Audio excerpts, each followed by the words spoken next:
Both large and small manufacturers face a number of challenges in budgeting and cash flow forecasting.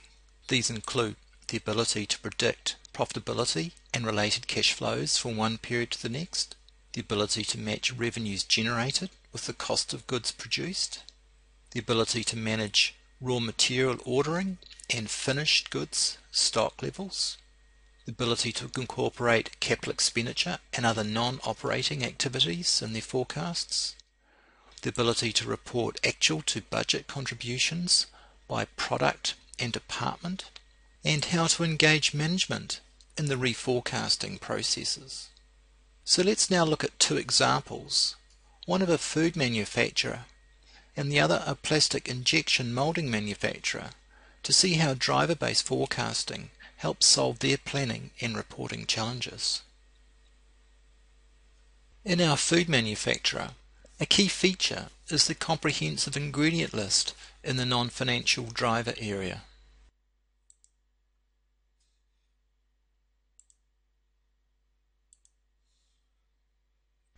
Each product is a profit center containing its unique mix of ingredients. If we choose from the product list shortbread 615, we can then edit the ingredient mix. If we search the ingredient list, we can see that shortbread contains a number of ingredients, including flour and icing sugar.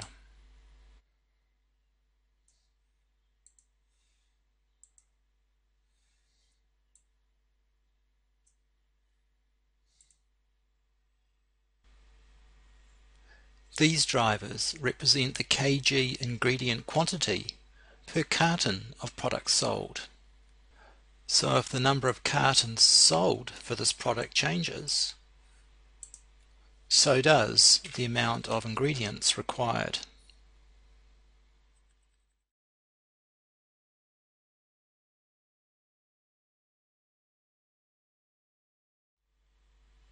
Revenues are calculated by multiplying the number of cartons sold by the sales price for each product. Here we see that fresh sales are based on the number of cartons sold times the price per carton.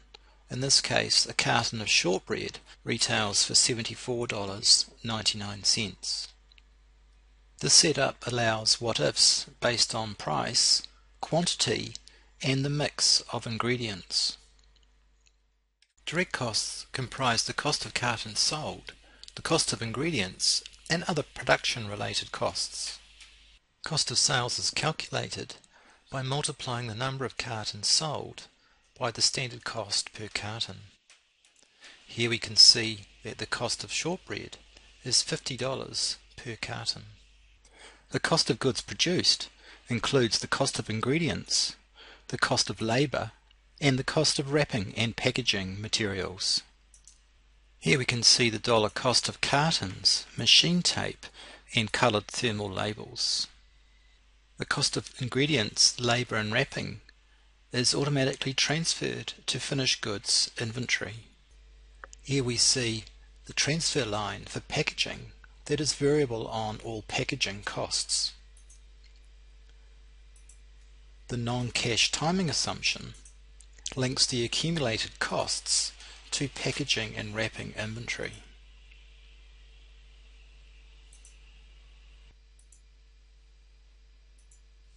Accumulated ingredient and packaging costs are transferred to fresh and frozen product finished goods. Here we can see the assumption that transfers the costs from ingredients and packaging. The accumulated finished good inventory balances are in turn reduced by the cost of goods sold.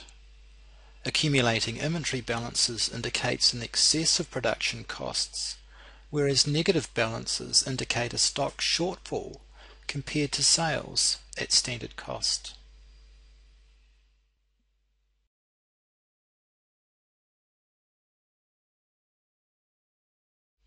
If we now look at the results, we can see that the profit and loss report clearly shows the contribution of all product sales, less ingredients, less cost of packaging, and less cost of labour and other direct costs.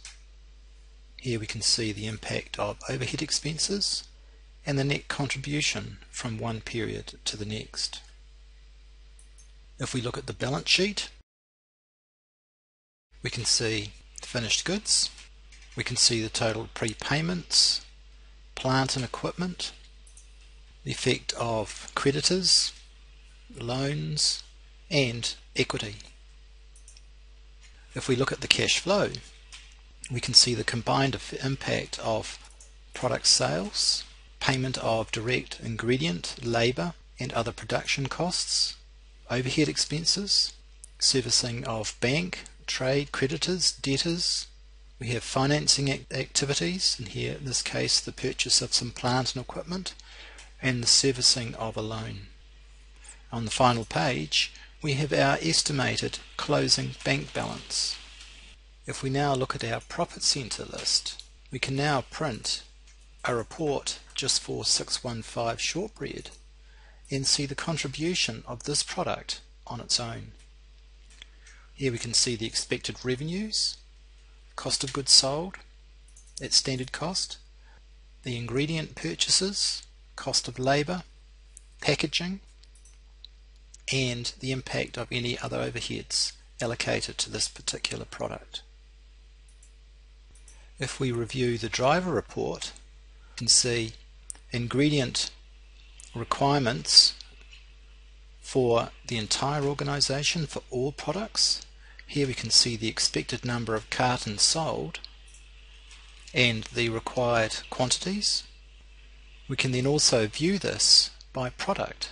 So here are the number of cartons of 615 shortbread and then the ingredient kg requirements to make those sales.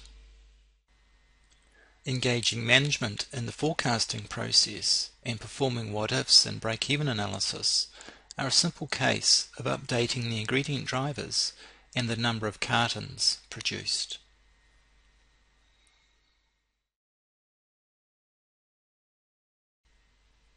In our plastic injection moulding company, the methodology is similar, except that there are separate production, engineering and sales departments.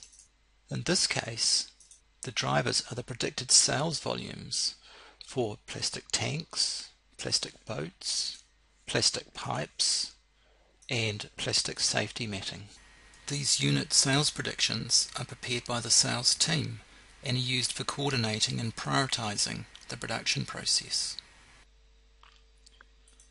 Revenues are calculated by multiplying the driver volumes by the sales price. Here we see the sales price for mats, tanks, boats and pipes.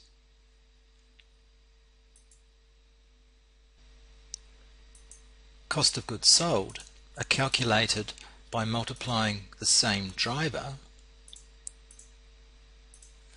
by the standard cost for each product. Here we see the standard cost for boats, mats, pipes and tanks.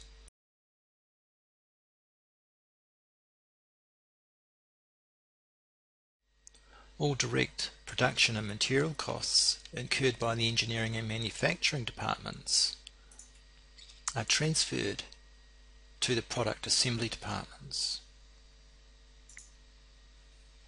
Here we see the profile that transfers the manufacturing and engineering expenses to a clearing account on the balance sheet.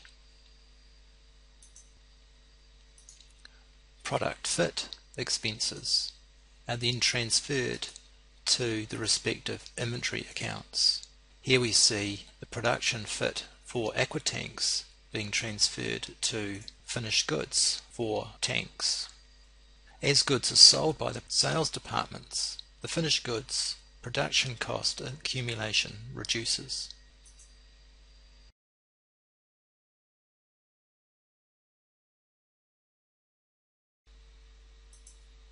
Looking at the consolidated profit and loss, we can see the overall revenues, cost of goods sold, and the recovery of our production costs, leaving a nil profit impact After the trading margin, we can see our distribution and selling expenses.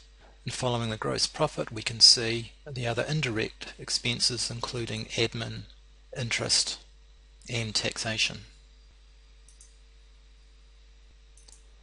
Looking at the balance sheet, we can see the impact on our cash balances and our finished goods. Here we can see a negative inventory balance for safety mats, indicating an oversold inventory requiring either a reduced sales prediction or additional production and material costs for this particular period. Looking at the cash flow report, we can see the results of our operating activities. Here we can see collections from customers, payment of expenses, interest, collection of trade debtors, payment of creditors, tax payments made, and then in our investing activities we can see purchase of motor vehicles, new molds for mats, office equipment, ovens and plant, and cash flows from financing activities include payment and servicing of a Westpac loan. And finally we can see the impact of our operating, financing, investing activities on the total cash bank balances. If we look at our driver report, we can see the forecast sales pattern of tanks, boats, pipes and safety mats across the period. What-ifs and break-even analysis are a simple case of altering these drivers for each product type. If you would like to know more about implementing driver-based forecasting in your organization, order a trial CD now. Thanks for watching. Bye for now.